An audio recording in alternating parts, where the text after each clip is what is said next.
के अंदर mutual fund में निवेश करने के लिए सबसे बढ़िया ऐप कौन सा है? कुछ लोग बोलते हैं जीरोधा सबसे बढ़िया है, कुछ लोग बोलते हैं ग्रो सबसे बढ़िया है, कुछ लोग ET money, Paytm money, Upstox इनका भी सुझाव कर देते हैं। लेकिन क्या होगा अगर मैं आपको बताऊं कि इनमें से कोई भी ऐप सही नहीं है। दरअसल आपको म्यूचुअल फंड में निवेश करने के लिए ना डीमैट अकाउंट खोलने की भी जरूरत नहीं है। तो कुछ लोग बोलेंगे कि डीमैट अकाउंट नहीं खोलेंगे तो म्यूचुअल फंड में निवेश कैसे करेंगे?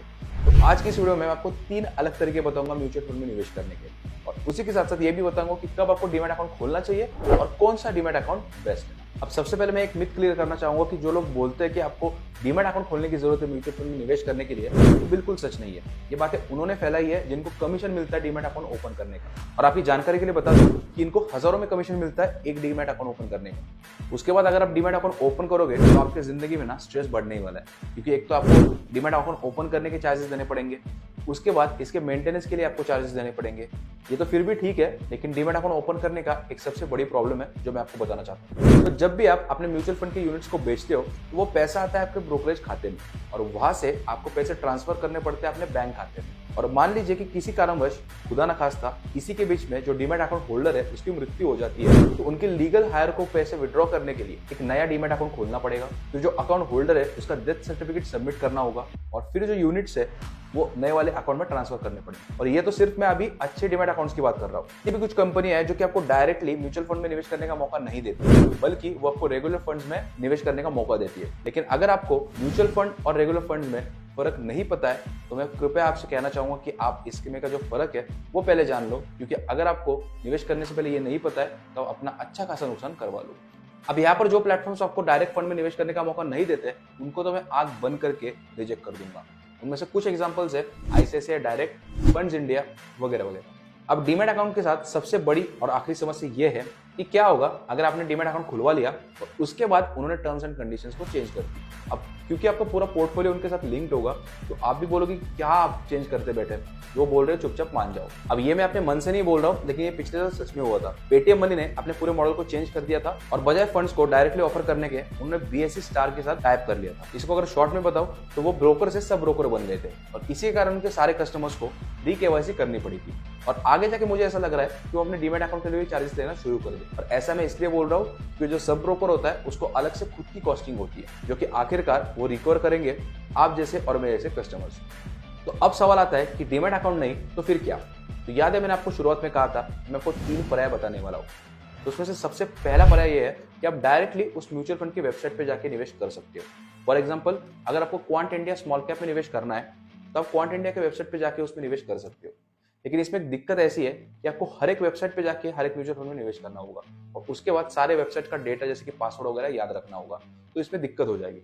और इसीलिए दूसरा पर्याय ऐसा है opening account with camps and K fintech. ये 2 ऐसी कंपनियां हैं जो कि म्यूचुअल फंड को अपनी टेक्नोलॉजी प्रोवाइड करती है। अब कुछ कंपनियों ने के फिनटेक के साथ टाइप किया है, कुछ कंपनियों ने कैम्स के साथ टाइप किया है। अब वैसे तो ये पर्याय काफी बेहतर है, लेकिन यहाँ पर भी एक दिक्कत है, आपको 2 अकाउंट बनाने पड़ेंगे, एक कैम्स के साथ और एक के फिनटेक के साथ। तीसरा पर्याय है म्यूचुअल फंड यूटिलिटीज इंडिया।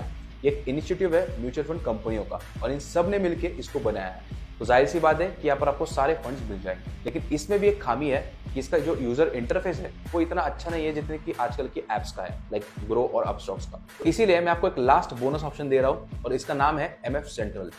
अब ये एक जॉइंट इनिशिएटिव है कैम्स के द्वारा, और यहाँ पर आपको जो मल्टीपल अकाउंट ओपन करने की जो दिक्कत होने वाली थी वो भी नहीं होगी, और इसका इंटरफेस भी काफी डिसेंट। लेकिन मुझे पता है कि आप अभी तक 100% कन्विंस नहीं हुए, आपको अभी भी लग रहा है कि कोई तो ऐप चाहिए म्यूचुअल फंड में निवेश करने के लिए, तो अकाउंट कहाँ खुलवाओ? तो भारत का सबसे बढ़िया डीमैट अकाउंट रिवील करने से पहले मैं आपसे एक सीरियस बात कहना चाहता हूँ, और इसको बड़े ध्यान से सुनो। मुझे पता है कि कहीं ना कहीं आप इस चैनल पर आए हो, इस वीडियो को देख रहे हो क्योंकि आप अपने फाइनेंशियल जर्नी को इम्प्रूव करना चाहते हो। तो हमने हाल ही में एक कम्युनिटी बनाई है bkifaiti.co, जहां पर सारी बातचीत है फाइनेंशियल जर्नी से लेके होती है, जैसे कि टैक्स कैसे बचाना है, बेस्ट क्रेडिट कार्ड कौन से होंगे, कौन सा इंश्योरेंस आपको लेना चाहिए, सारी बातें वहां पर होती है। और इस कम्युनिटी को अभी तक 7,000 से ज्यादा एक्सपर्ट ज्वाइन भी कर चुके हैं, और मजे की बात यह है कि अभी तक इस कम्युनिटी को ज्वाइन करना फ्री है। तो जाके अभी आप ज्वाइन कर सकते हो और उन सारी बातचीतों का आप भी हिस्सा बन सकते हो। अगर आपके मन में कोई भी सवाल आता है फाइनेंशियल जर्नी से जुड़ा हुआ तो वहां पर पूछ सकते हो, आपको 100% आंसर मिल जाएगा। तो कुछ समय के लिए इसको ज्वाइन करना फ्री है, लिंक आपको डिस्क्रिप्शन में मिल जाएगा, तो जाके ज्वाइन जरूर करना। चलिए अब देखते हैं कि कौन सा डीमैट अकाउंट आपके लिए बहुत सही रहेगा।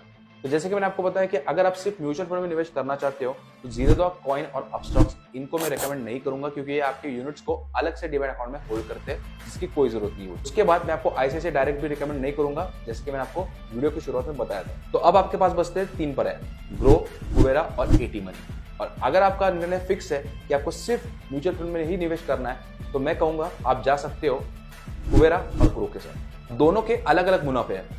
जैसे कि कुबेरा में आपको ज्यादा एड ऑन फीचर्स मिल जाते हैं, जैसे कि टैक्स हार्वेस्टिंग, फैमिली अकाउंट आप ओपन कर सकते हो वगैरह वगैरह। और ग्रो के अंदर आप आईपीओ में निवेश कर सकते हो, फिक्स डिपॉजिट में निवेश कर सकते हो, जो कि आप कुबेरा के अंदर नहीं कर सकते। अब ग्रो का जो यूजर एक्सपीरियंस है वो काफी बढ़िया है, लेकिन इसका कस्टमर सपोर्ट इतना अच्छा नहीं है जितना कुबेरा का है। तो यार दोनों में अच्छी बातें और खामियां दोनों है, तो आपको जो सूट करता है आप उसके साथ जा सकते हो। अलग से डीमैट अकाउंट नहीं खुलवाना चाहते तो जो 4 तरीके मैंने आपको बताया आप उनको भी एक्सप्लोर कर सकते हो। बाकी कौन सा डीमैट अकाउंट बेस्ट रहेगा ये तो मैंने आपको बता दिया, लेकिन कौन से म्यूचुअल फंड 2024 में आपके लिए सही रहेंगे, अगर ये देखना चाहते हो तो इस वीडियो को जरूर देखना। बाकी अगर इस वीडियो से जुड़ा हुआ कोई भी सवाल आपके मन में है तो मुझे कमेंट्स में जरूर बताना। चैनल पर नए हो तो सब्सक्राइब जरूर करना, और अगर वीडियो पसंद आया हो तो वीडियो को लाइक जरूर करना।